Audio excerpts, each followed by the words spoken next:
Well, as far as Caroline's concerned, the last two games that we played, she took a couple pretty solid hits, and she just, wasn't feeling really good yesterday and this morning when she woke up. So cautionary, it's best to keep her out. Aaliyah played as many minutes as she played because she played hard. She played with a lot of energy. She got to a lot of balls. She worked,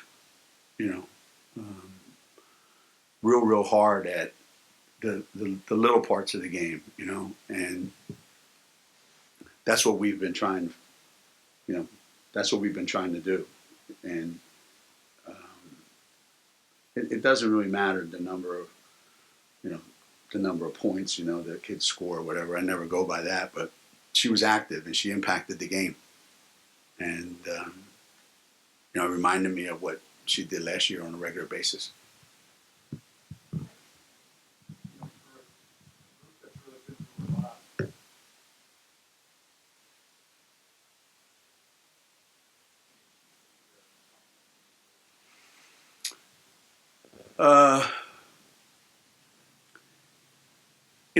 I think they've tried to stay pretty positive throughout all this.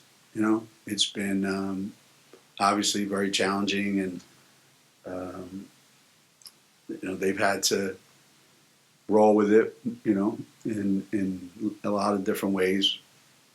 And there was a time, I think, when it was, are we going to ever see the other side of this, But with each person that came back, the feeling just got better and better. And today was probably the best, where everyone, and it's a shame we did it without Caroline. So if we can get accomplished what we got accomplished today, knowing that,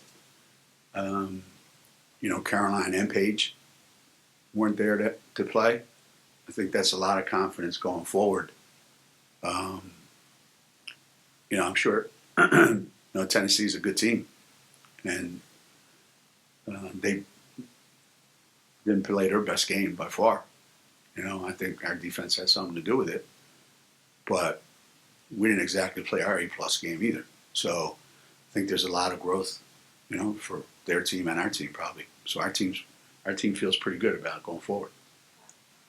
AB obviously hasn't had that much playing time this year yet, but she looks so good today.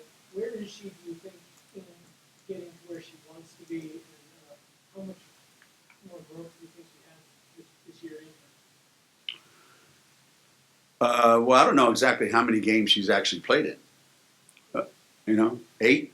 Well, and of those 8, I don't know how many she actually played in. She was in 8 games, but there were a lot of games that she really didn't play. She didn't feel comfortable playing, and she wasn't herself.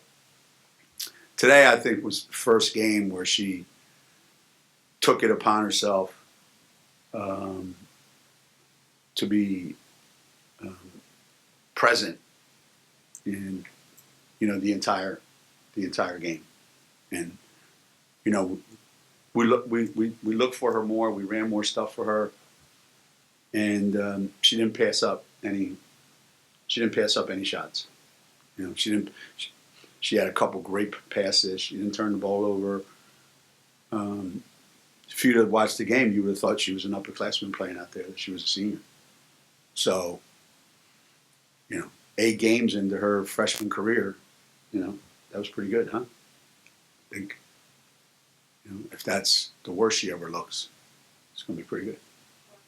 You've coached a lot of freshmen who come in with a lot of expectations, height, etc.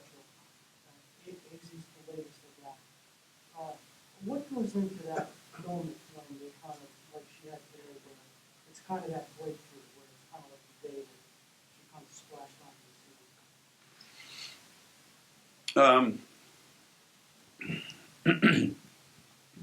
scene? One of the more difficult things to do is to come to UConn and to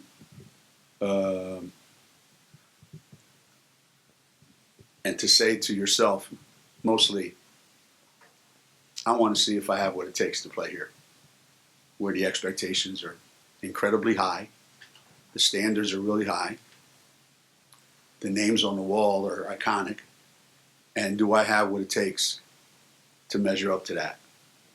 Just saying that is a lot, but going out and proving it, that is everything. Because there are a lot of kids that think that, say that,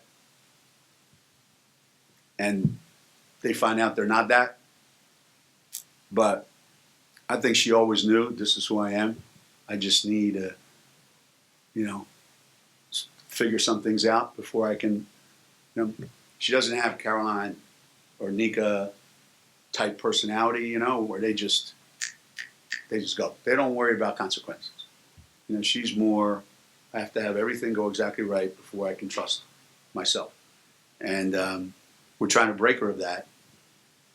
And a game like today, AZ looked happy playing basketball today. Sometimes kids that come in with that kind of hype, it's almost like an obligation.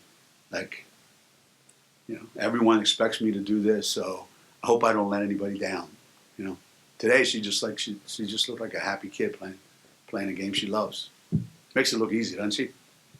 I mean, it's like a machine, man.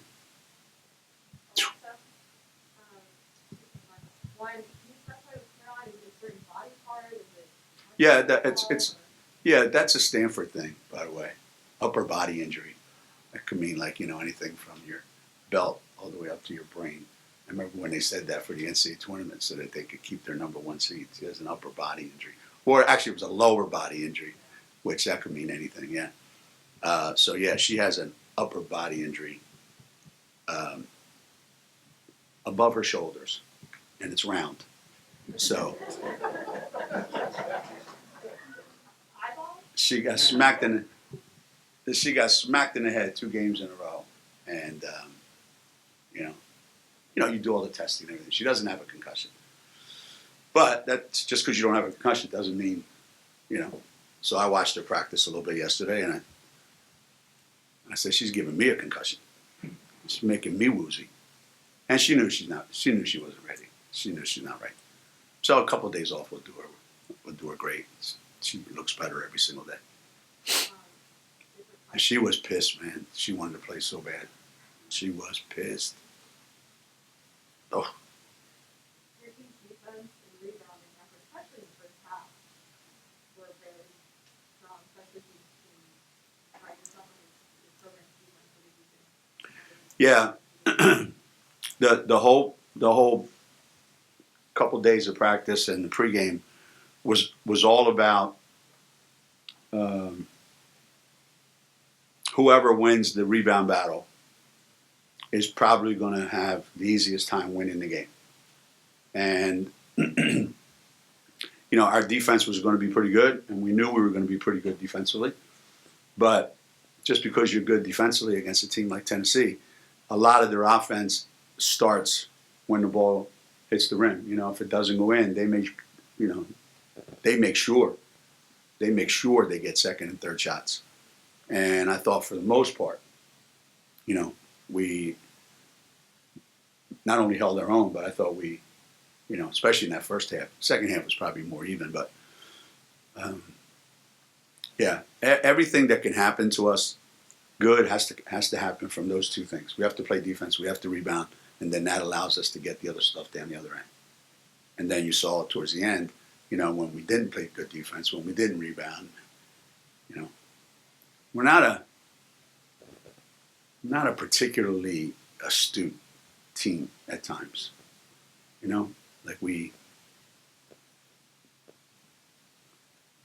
It's just, I know you dribble by me, and I know coach is pissed, so what difference does it make if I smack you or not? So let me just smack you. It's kind of like how we play. He's already mad at me because you dribble by me. What's he going to be? He's going to take me out because I smacked you? So they just smack people for no reason. I don't get it. But I guess it's a new way of playing basketball.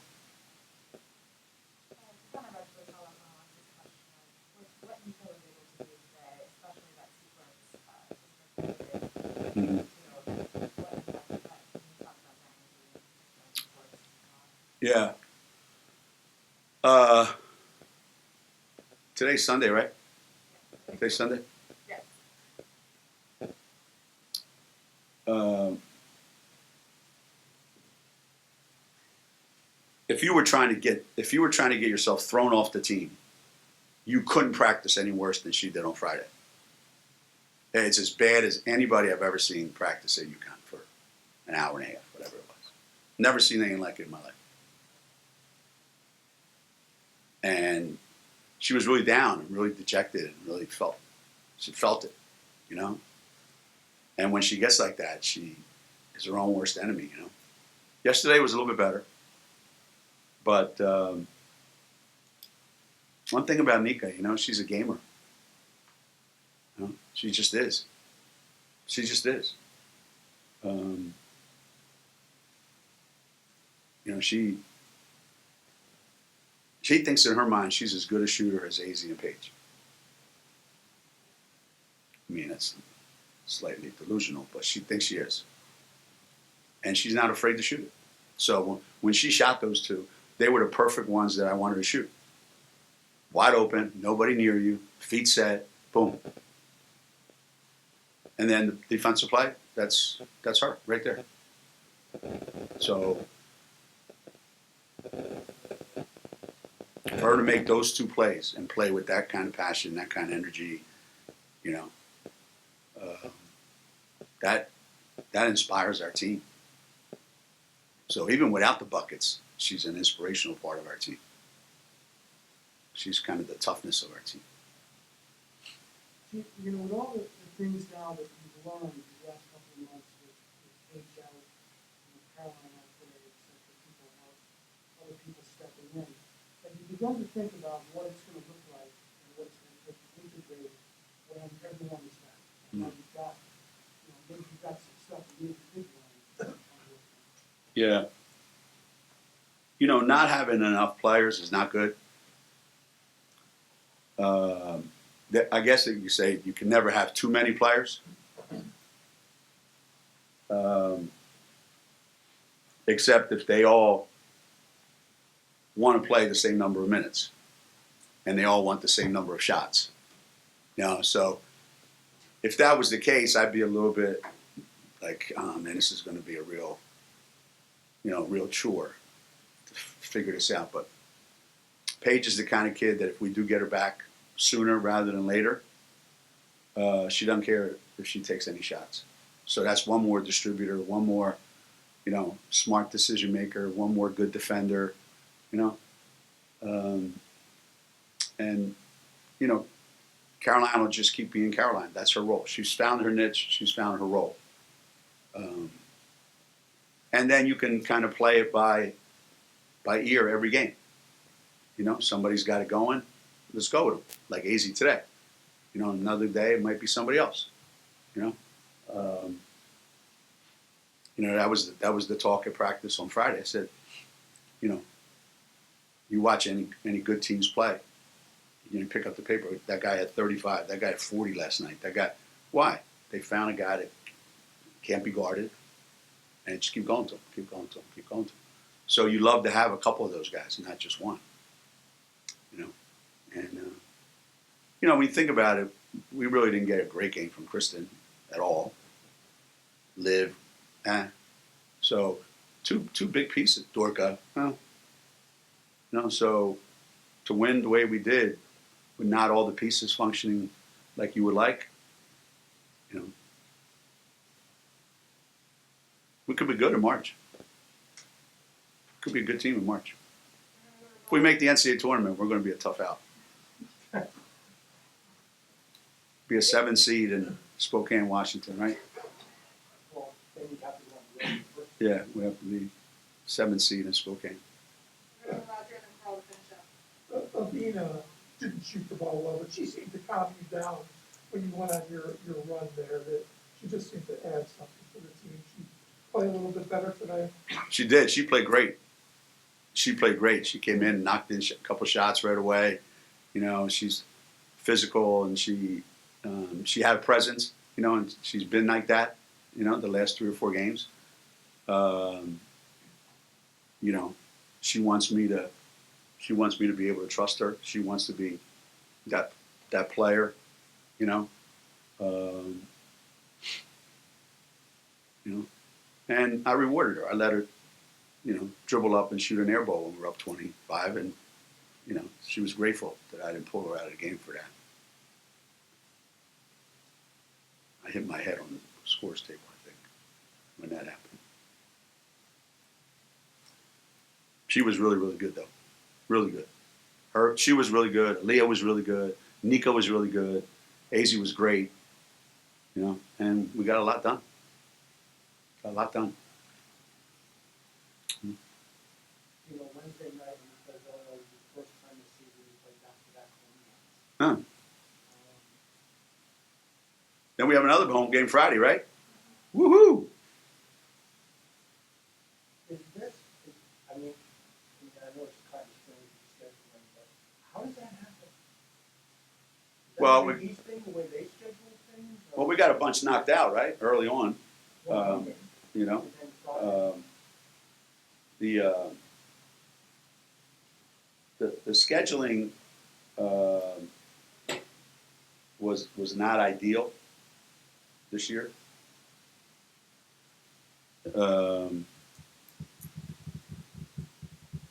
Especially the beginning of the season. It helps us towards the end now because we've got a bunch of home games in February, which is good. But it was not ideal in December and January. But the scheduling situation will get rectified next year. You'll see a completely different.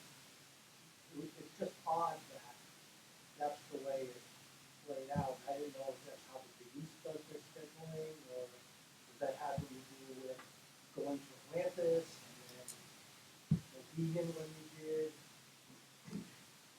Yeah, we're like a traveling circus, you never know where we're going to be next. You got to check the telephone poles. Make sure you see the welcome to the big top.